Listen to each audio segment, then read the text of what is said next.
మూసీ నీళ్లలో లాహిరి లాహిరి ఫీలింగ్ కావాలా? అదిగో వచ్చేస్తోంది. అంతేకాదు అతి త్వరలో మూసీ నదిలో మంచి నీళ్లు పరవళ్లు తొక్కబోతున్నాయి. గంగా యమునమ్మలాగా మూసీ పేర్లతో మన పిల్లలకు కూడా ఎంచక్కా నామకరణం చేసుకోవచ్చు. మూసీ నీళ్లలో జలకాలాడొచ్చు, ఇంటికి తెచ్చుకొని స్నానమాచరించనవచ్చు. అంతేకాదు హుస్సేన్ సాగర్ మీదొచ్చిన ట్యాంక్ బండ్ లాంటివి మూసీ నది మీదుగా బోలెడన్ని సొగసులు రావచ్చు. అవును, మురికి మూసీ కాదు, ఇక మీదట బంగారు మూసీ. భాగ్యనగరానికి సియోల్ ట్రీట్మెంట్ కమింగ్ సూన్ అని ఊహిస్తోంది తెలంగాణ సర్కార్. పరిశ్రమల నుంచి వెలువడే రసాయనాలు, పట్నమిళ్ల నుంచి వస్తున్న డ్రైనేజీ వ్యర్థాలు మూసీలో కలిసి మనందరి ముక్కు మూస్తున్నాయి. మూసీలో పిల్లలు బోటింగ్ చేసి షికారు పోయేంత గొప్ప నదిగా దాన్ని తీర్చిదిద్దాలి. హైదరాబాద్ లో ఉన్నటువంటి మూసీ నదిలో తప్పనిసరిగా మంచినీళ్ళు వెళ్ళాలి. ఎందుకు యమునా, సరస్వతి, గంగా, కావేరి పేర్లు పెట్టుకున్నప్పుడు మూసీ అనేందుకు మన బిడ్డలకు పెట్టుకోకూడదు? ఆ మూసీని అద్భుతంగా నిర్మించినప్పుడు తప్పకుండా తల్లిదండ్రులు వాళ్ళ బిడ్డల పేర్లు మూసీ అని పెట్టుకుంటారు. ఎస్, హైదరాబాద్ పాలిట శాపంగా మారిన మూసీ నది, మురికి కూపాన్ని తలపిస్తోన్న మూసీ నది, ముక్కు మూసుకుంటే తప్ప దాని మీదుగా ప్రయాణం కట్టలేని మూసీ నది, నగరాభివృద్ధికి గుదిబండగా మారిన మూసీ నది ఇక మీదట బంగారు మూసీగా కొత్త రూపాన్ని సంతరించుకోబోతోంది. మూసీ పరివాహక ప్రాంతం చుట్టూ నగిషీలు చెక్కాలి అన్న మహా సంకల్పం తీసుకుంది తెలంగాణ సర్కార్. మూసీ ప్రక్షాళన అనేది రేవంత్ ప్రభుత్వం మొదలుపెట్టిన ఒక మహాయజ్ఞం. ఈ యజ్ఞంలో తాజా అంకం కేర్ ఆఫ్ సియోల్ నగరం. అక్కడ ప్రవహిస్తున్న చంగ్చియా నదిని మూసీ ప్రక్షాళనలో మోడల్గా తీసుకోబోతోంది టీ సర్కార్. మూసీ రివర్ ఫ్రంట్ డెవలప్మెంట్ అనేది ఎన్నో ఏళ్లనాటి సాకారం కాని కల. రేవంత్ సర్కార్ వచ్చాక పట్టాలెక్కబోతోంది. అనుకున్న సమయానికి పూర్తి చేయాలని సర్వేల మీద సర్వేలు జరిగాయి. డిపిఆర్లపై లోతైన కసరత్తు చేసింది హెచ్ఎండిఏ. మాస్టర్ ప్లాన్ ముసాయిదాను కూడా జనం ముందు పెట్టేసింది. ఇప్పటికే అనేక ప్రైవేటు కంపెనీలు మూసీ రివర్ ఫ్రంట్ కోసం ఆసక్తిగా ఎదురుచూస్తున్నాయి. అందుకే ఒక టైం లైన్ పెట్టుకుని ఈ ప్రాజెక్టును పూర్తి చేయాలని డెడ్ లైన్లు కూడా విధించుకుంది. రివర్ ఫ్రంట్ లో ఆక్రమణల నిర్మూలన కోసం ఎంత రిస్క్ అయినా వెనక్కు తగ్గబోమంటోంది. నిర్వాసితులైన నివాసితుల కోసం పునరావాస ఏర్పాట్లు చకచకా జరుగుతున్నాయి. మరోవైపు దీనికి సమాంతరంగా మూసీ రివర్ ఫ్రంట్ ను శుద్ధి చేసి శుచికరంగా మార్చి చూడముచ్చటైన ప్రాంతంగా మెరుగులు దిద్దే ప్రయత్నాలు జోరుగా మొదలయ్యాయి. పెట్టుబడిదారులు, వాటాదారుల విశ్వాసాన్ని పెంచేలా మూసీ పరివాహక ప్రాంతాన్ని ముస్తాబు చేయాలి. మూసీ నది ఒడ్డున నిర్మాణాల కోసం రియల్ ఎస్టేట్ సంస్థలు పోటీ పడేలా వాతావరణం ఏర్పరచాలి. టోటల్ గా సొగసు చూడతరమా రేంజ్ లో మూసీ రివర్ ఫ్రంట్ ని తీర్చిదిద్దాలి. ఎలా? ఇందులో భాగంగానే సియోల్ టూరేసింది మూసీ రివర్ ఫ్రంట్ యంత్రాంగం. 2 మంత్రులు, జీహెచ్ఎంసీ మేయర్తో టోటల్ టీం సియోల్లో వాలిపోయింది. లక్ష్యం భాగ్యనగరానికి సియోల్ ట్రీట్మెంట్ ఇవ్వడం. సియోల్ మధ్య నుంచి ప్రవహించే చంగ్చియాన్ రివర్ ను ఎలా సుందరీకరించారు? ఈ నది గతంలో ఎలా ఉంది, ఇప్పుడు ఎలా మారింది, అక్కడి జనాన్ని ఎలా ఆకట్టుకుంటోంది? చంగ్చియాన్ నదీ పరివాహక ప్రాంతాన్ని సియోల్ నగరానికి మణిహారంగా ఎలా మార్చారు? టోటల్ ప్రాజెక్టును పరిశీలించి అదే మోడల్ను మూసీ నదికి కూడా అమలు చేయాలి అన్నది ఈ టూర్ ఎజెండా. మన మూసీకి సియోల్ మోడల్ మాత్రమే ఎందుకు? అంత గొప్పగా అక్కడ ఏముంది? చంగ్చియాన్ రీస్టోరేషన్ ప్రాజెక్ట్ ఎందుకంత స్పెషల్ అంటూ ఆరా తీస్తోంది తెలంగాణ ప్రజానికం. దక్షిణ కొరియా గవర్నమెంట్ ప్రతిష్టాత్మకంగా చేపట్టిన చంగ్చియాన్ రివర్ ఫ్రంట్ పునరుజ్జీవిత ప్రాజెక్ట్ రాజధాని సియోల్ నగర రూపురేఖల్నే మార్చేసింది. సియోల్ అభివృద్ధిని కొత్త పుంతలు తొక్కించింది. ఆ తర్వాత ప్రపంచ పారిశ్రామిక వర్గాలకు కేస్ స్టడీగా మారింది చంగ్చియాన్ రీస్టోరేషన్ ప్రాజెక్ట్. సియోల్లోని గంగ్నం, గ్యాంగ్బక్ ప్రాంతాల్ని కలుపుతూ సాగే చంగ్చియాన్ నదీపాయ ఒకప్పుడు మురికితో నిండిపోయి ఉండేది. ఆధునీకరించిన తర్వాత దాని రూపురేఖలే మారిపోయాయి. సియోల్ నగర జనం ఏ పండగొచ్చినా ఔటింగ్ కోసం ఆ రివర్ ఫ్రంట్ మీదకే వెళ్తున్నారు. సియోల్లో అట్టహాసంగా జరిగే లాంతర్న్ ఫెస్టివల్ కి ఏటా చంగ్చియాన్ నదీ పరివాహక ప్రాంతమే వేదికైంది. పైగా ఇక్కడ ఏర్పడ్డ నిర్మాణాలన్నీ పర్యావరణ హితమైనవే. 2 శతాబ్దాల ఫ్లడ్ ప్రొటెక్షన్. నదిలో ప్రవాహం గంటకు 118 కిలోమీటర్ల వేగం దాటినా నగరానికి ప్రమాదం రాదు. 200 ఏళ్ల పాటు వరద విపత్తు ఊసే లేని విధంగా రివర్ ఫ్రంట్ ను కట్టుదిట్టం చేశారు. నదిలో సహజ సంపద పదిలం. డెవలప్మెంట్ తర్వాత ఈ నదిలో 630% బయోడైవర్సిటీ పెరిగింది. 308 రకాల చెట్లు నాటారు. నదిలో 25 జాతుల చేపలు, 4 అత్యంత అరుదైన సరీసృపాల్ని పెంచుతున్నారు. ఒడ్డున కూల్ వెదర్. రివర్ ఫ్రంట్ లో 4-5 పర్లాంగుల దూరంలో ప్యారలర్ రోడ్లు నిర్మించారు. దీంతో అర్బన్ టెంపరేచర్ ప్రభావం నది మీద పడకుండా ఉంటుంది. నది ఒడ్డున ఎప్పుడూ చల్లని వాతావరణమే ఉంటుంది. గాలి కాలుష్యానికి నో ప్లేస్. సియోల్ నగరంలోని మిగతా ప్రాంతాల్లో ఎయిర్ పొల్యూషన్ 70కి పైగా మైక్రోగ్రామ్స్ ఉంటే చంగ్చియాన్ రివర్ ఫ్రంట్ లో 35కి మించదు. అందుకే ఇక్కడున్న వాళ్ల ఊపిరితిత్తులు భద్రంగా ఉంటాయట. ఇంత చల్లటి, ఇంతటి ఆరోగ్యకరమైన వాతావరణం ఉంది కాబట్టే చంగ్చియాన్ రివర్ ఫ్రంట్ మీదుగా ప్రయాణించడానికి సియోల్ జనం మొగ్గు చూపుతున్నారు. విజిటర్ల సంఖ్య కూడా పెరుగుతోంది. రోజుకు కనీసం 64,000 మంది ఇక్కడికొచ్చి సేద తీరుతున్నారు. వీళ్లలో 10% పైగా విజిటర్లు విదేశీ టూరిస్టులే. ఆ విధంగా దాదాపు $2 మిలియన్ అమెరికన్ డాలర్ల ఆదాయాన్నిచ్చి సియోల్ ఎకానమీకి ఊతంగా నిలబడ్డారు. పునరుజ్జీవం తర్వాత చంగ్చియాన్ నది రివర్ ఫ్రంట్ సియోల్ నగరంలో రియల్ ఎస్టేట్ కి స్వర్గధామంగా మారింది. నది ఒడ్డుకు 50 మీటర్ల రేంజ్లో భూముల రేట్లు 30 నుంచి 50% దాకా పెరిగాయి. సియోల్లోని మిగతా ప్రాంతాల కంటే ఇది డబుల్ ఇంక్రిమెంట్. డజన్ల కొద్దీ రెస్టారెంట్లు, అమ్యూజ్మెంట్ పార్క్స్ తో నిత్య యవ్వనంతో కళకళ్లాడుతోంది. జనం తాకిడి పెరగడంతో బిజినెస్ కి హాట్ సెంటర్ గా మారింది చంగ్చియాన్ రివర్ ఫ్రంట్. రేపటి రోజున హైదరాబాద్ మూసీ పరివాహం కూడా ఇదే విధంగా వర్ధిల్లబోతోందా?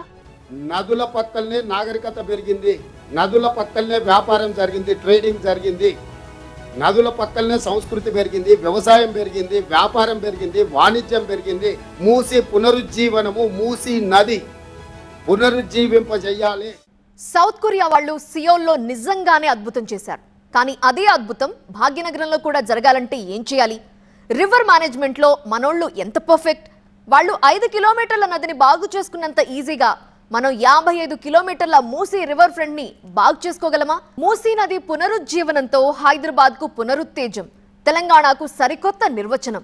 మనతోనే సాధ్యం అంటూ సగర్వంగా సమగ్ర ప్రణాళికను జనం ముందుంచింది తెలంగాణ ప్రభుత్వం. ఇందుకోసం సియోల్ మోడల్ ని అడాప్ట్ చేసుకోబోతోంది. ఈ విషయంలో భాగ్యనగరానికి సియోల్ కి ఉండే సారూప్యతలేంటి? ఇక్కడి మూసీ నది పరివాహకానికి అక్కడ మెరుగుపరిచిన చంగ్చియాన్ రివర్ ఫ్రంట్ కి పొంతనుందా? మూసీకి మేకోవర్ అంత ఈజీనా? కొరియనోళ్ల మ్యాజిక్ మన వాళ్ళకి సాధ్యమేనా? దానికైనా బడ్జెట్ ఎంత? అంతే రిజల్ట్ రావాలంటే మూసీ కోసం చేయాల్సిన ఖర్చు ఎంత?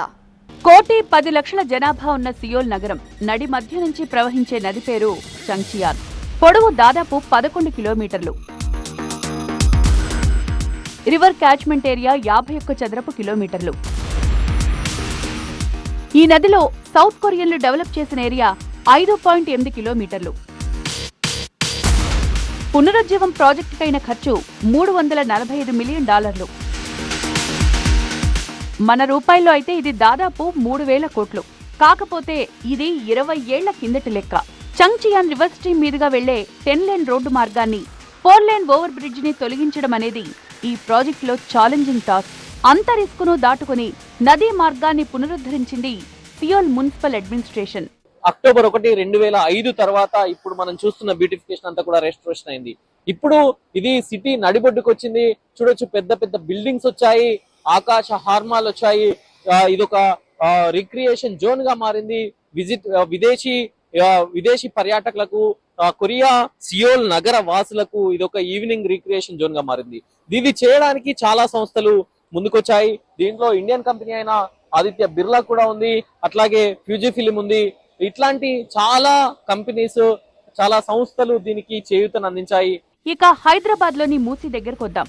భాగ్యనగరాన్ని చుట్టుముట్టి మురికి కూపాన్ని తలపిస్తూ దిష్టి చుక్కలా మారిన మూసీ నదికి పునర్జన్మనివ్వాలి అన్నది తెలంగాణ సర్కార్ లక్ష్యం. Team Musi over to Seoul. మంత్రులు పొంగులేటి, పొన్నం ప్రభాకర్, ఎంపీ చామల కిరణ్, ముఖ్యమంత్రి సలహాదారు వేం నరేందర్ రెడ్డి, నగర మేయర్, ఎమ్మెల్యేలు, GHMC Musi river front development కోసం అధికారులంతా సియోల్ కి టూరేశారు. మూసీని ఇట్లా చేయడానికి పాసిబిలిటీ ఉందనుకుంటున్నారా మీరు వచ్చి చూసిన తర్వాత? తప్పకుండా, వై నాట్?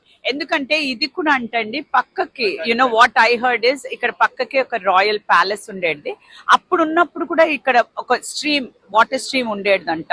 వాటర్ స్ట్రీమ్ ఉంటే దాని తర్వాత కూడా కొంచెం రాను కొంచెం వాటర్ పొల్యూట్ అయిపోయి ఈ అర్బనైజేషన్ ఇక్కడంతా కూడా బిల్డింగ్స్ వచ్చేసి కొంచెము పాడైపోయాక అప్పుడు మేయర్ ఎవరైతే ఉన్నారో ఇక్కడ అంటే ఇది ఒక బ్రిడ్జ్ లాగా కట్టేస్తే ఆయన మళ్ళీ వచ్చి తీసి మళ్ళీ ఒక వాటర్ స్ట్రీమ్ లాగా తయారు చేసి, ఇప్పుడు మీరు చూసినట్టయితే ఎర్లీ మార్నింగ్ అంటే ఇప్పుడు 12 అయింది అంటే సో మెనీ విజిటర్స్, మీరు చూసినట్టయితే so many visitors who are enjoying this kind of life style.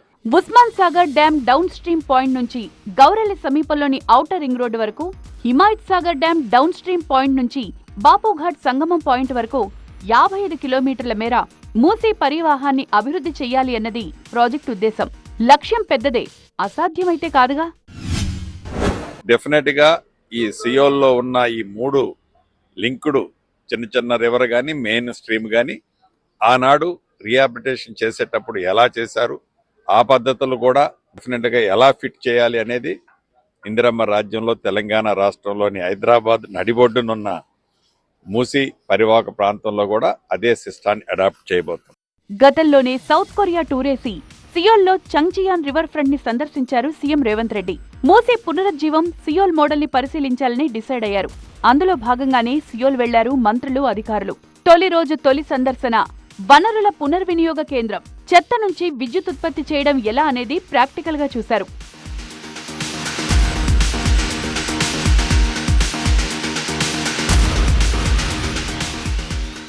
ఈ టెక్నాలజీ పేరు WTE, వేస్ట్ టు ఎనర్జీ. పర్యావరణంపై చెడు ప్రభావం పడకుండా నగరంలోని వ్యర్థాలను పునర్వినియోగంలోకి తెచ్చే అద్భుత సాంకేతిక పరిజ్ఞానమిది. రోజుకు 1000 టన్నుల వ్యర్థాలను రీసైక్లింగ్ చేసి దాంతో విద్యుత్ ఉత్పత్తి చేస్తోంది సియోల్ నగరపాలక సంస్థ. సియోల్ నగరంలో ఇటువంటివి 4 ప్లాంట్లు నిర్మాణమవుతున్నాయి. ఈ తరహా ప్లాంట్లను హైదరాబాద్ లో కూడా ఏర్పాటు చేయాలని టోటల్ సియోల్ మోడల్ తో భాగ్యనగరానికి నగిషేలు చెక్కాలని డిసైడ్ అయింది తెలంగాణ సర్కార్. ఇది మనకు మన సిటీ సైజ్ పాపులేషన్ లో చూసినప్పుడును మన మెట్రోపాలిటన్ ఏరియా హెచ్ఎండి అయితే ఉందో సియోల్ మెట్రోపాలిటన్ సిమిలర్ ఏరియా ఉన్నాను. సో మంచి ఎగ్జాంపుల్, ఇది ఒక Asian city, unlike western European city కాదు ఇది. సో ఇటువంటి మోడల్స్ మనం ఎందుకు ముందుకు తీసుకుపోకూడదు, ఎందుకు మనం చూపించుకోవడం తీసుకురాగలిగింది. ఈ సియోల్ రివర్ ఫ్రంట్స్ ని ఒక ప్రాతిపదిక తీసుకొని మనం ఎందుకు డెవలప్ కాకూడదు. ఇప్పుడు హైదరాబాద్ సిటీ చూస్తే about $80 billion ఎకానమీ. 2035కి అదొక $250 బిలియన్ ఎకానమీ అవుతుంది ఒక ఎస్టిమేట్ ఉంది Knight and Frank report. So ఆ లెవెల్లో మనం ఎందుకు డెవలప్ కాకూడదు. చంగ్జియాన్ నదిని మూసీ పునరుజ్జీవానికి స్ఫూర్తిగా తీసుకుంది టీ సర్కార్. పునరుజ్జీవం తర్వాత ఇది టూరిస్ట్ హబ్ గా మారిందని, నదిలోకి స్వచ్ఛమైన నీరు చేరిందని, రివర్ బెడ్ ఆశాంతం ఆహ్లాదకర వాతావరణంగా మారిందని చెప్పుకొచ్చింది. చంగ్జియాన్ ప్రక్షాళనకు ముందు కూడా ఆందోళనలు జరిగాయని గుర్తు చేస్తోంది. పునరుజ్జీవం తర్వాత కూడా మూసీ నది కూడా చంగ్జియాన్ నదిలాగే సుందరంగా మారుతుందని ఆశాభావంతో ఉంది. మూసీ పునర్జీవనానికి ఇది నిజంగా స్ఫూర్తేనా? తప్పకుండా ఇక్కడికి వచ్చి చూసిన తర్వాత ఆ స్ఫూర్తి రెట్టింపు అయితే, ఎందుకంటే ఒకప్పుడు మురికి కాలువ ఈ ప్రాంతానికి సంబంధించి అభివృద్ధి నోచుకున్నటువంటి పరిస్థితి. కొంత ఈ కార్యక్రమం తీసుకున్నట్టు కూడా ఇక్కడ వాళ్ళు పెట్టిన బోర్డు ప్రకారంగా కొంత ఇబ్బంది వచ్చినా వాళ్ళందరికీ పునరావాసంతో పాటు అంటే రీహాబిలిటేట్ చేసి వాళ్ళందరూ కూడా ఎలా ఆర్థికంగా ఎదగడమే కాకుండా ఈ ప్రాంతం అంతా కూడా ప్రజలతో కలగలాడుతూ వ్యాపార పరంగా అన్ని రకాలుగా అన్నిటికంటే ఎక్కువ పరిశుభ్రత, పర్యావరణం కావచ్చు, అన్ని రకాలు కూడా ఎప్పుడు కూడా ఈ యొక్క నగరానికి అందాన్ని ఇచ్చే విధంగా ఇది తీర్చిదిద్దబడ్డది. మూసీని మహామూసీగా మారుస్తాం, ఇది మా గ్యారంటీ అని మాటిస్తోంది తెలంగాణ సర్కార్. మూసీ నదిని టైం మిషన్ లో వేసి 4 ఏళ్ల తర్వాత బయటకు తీస్తే ఎలా ఉంటుందో ఇక్కడ రియల్ గా చూశామని సియోల్ టూర్ లో చెప్తున్నారు మంత్రులు. సో మూసీ పునరుజ్జీవం ఎలా చేస్తామో చూపిస్తాం. ఆ మ్యాజిక్ కోసం చూస్తూనే ఉండండి. Don't go away, stay tuned అనేది సర్కారు వారి ప్రామిస్. చిన్న స్ట్రీమ్ తో పోల్చడం, ఈ బ్యూటిఫికేషన్ తో కంపేర్ చేయడం అవుతుందా? సాధ్యం అవుతుందా? ఇది పార్ట్ ఆఫ్ ఇట్, అంతే. ఇది ఒక భాగం అందులో. దీన్ని మొత్తం స్ఫూర్తిగా ఈ రోజు ఇటువంటి చాలా దేశాల్లో చూస్తా ఉన్నాం కాబట్టి ఇక్కడ ఇంత చిన్న సేమ్ హైదరాబాద్ కు ఆ వాతావరణానికి హైదరాబాద్ కు ఇక్కడ సేమ్ జనాభా కావచ్చు, ఇతరత్ర విస్తీర్ణం కావచ్చు, అన్ని రకాలుగా ఉండేటువంటి పరిస్థితుల్లో ఇక్కడ తీసుకున్నటువంటి చర్యలు ఈ సియోల్ ఈ ప్రాంత అభివృద్ధికి ఉపయోగపడ్డాయి. ఇప్పటి వరకు హైటెక్ సిటీ, దాని చుట్టూ మాదాపూర్లు, కొండాపూర్లు, ఆ తర్వాత గచ్చిబౌలి, గట్రా, ఇలా భాగ్యనగరానికి 3rd సిటీ వచ్చేసింది. ఫ్యూచర్ సిటీ పేరుతో 4వ డెస్టినీ కూడా ఇచ్చేశారు సీఎం రేవంత్ రెడ్డి. ఇప్పుడు మూసీ పునరుజ్జీవం పేరుతో భాగ్యనగరంలో 55 కిలోమీటర్ల పొడవున కాస్మోపాలిటన్ కల్చర్ రాబోతోందా? మూసీ నది ఒడ్డున 100 గజాలు దొరికినా చాలు అని నగరం జనం నోళ్లలో నీళ్లూరిపోతాయా? హైదరాబాద్ పై ఎటువంటి ఆశల్నే క్రియేట్ చేస్తోంది తాజా సియోల్ మోడల్. ఒకప్పుడు దుర్గంధాలు వెదజల్లిన ఈ ప్లేస్ లో ఎంత స్వచ్ఛమైన నీరు పారుతుందో, ఎంత మందికి ఇది పర్యాటక కేంద్రమైందో. సో మూసీలో కూడా ఇదే విధానం రావాలంటే, ఈ పరిస్థితి రావాలంటే చాలా మార్పులు జరగాల్సి ఉంది. చాలా ఛాలెంజెస్ ను ఫేస్ చేయాల్సి ఉంది. చాలా అడ్డంకులను ఎదుర్కోవాల్సి ఉంటుంది. సో తెలంగాణ ప్రభుత్వం తీసుకున్న ఈ నిర్ణయం, మూసీ రీజనరేషన్, మూసీ పునరుజ్జీవనం నిజంగా సక్సెస్ కావాలంటే ఇక్కడి స్ట్రీమ్స్ లాగానే, ఇక్కడి నదుల్లాగానే రివర్ మేనేజ్మెంట్ అయితే అవసరం కనిపిస్తుంది. రివర్ మేనేజ్మెంట్ తో పాటు సిచ్యువేషన్స్ మేనేజ్మెంట్ కూడా అవసరమే అక్కడ.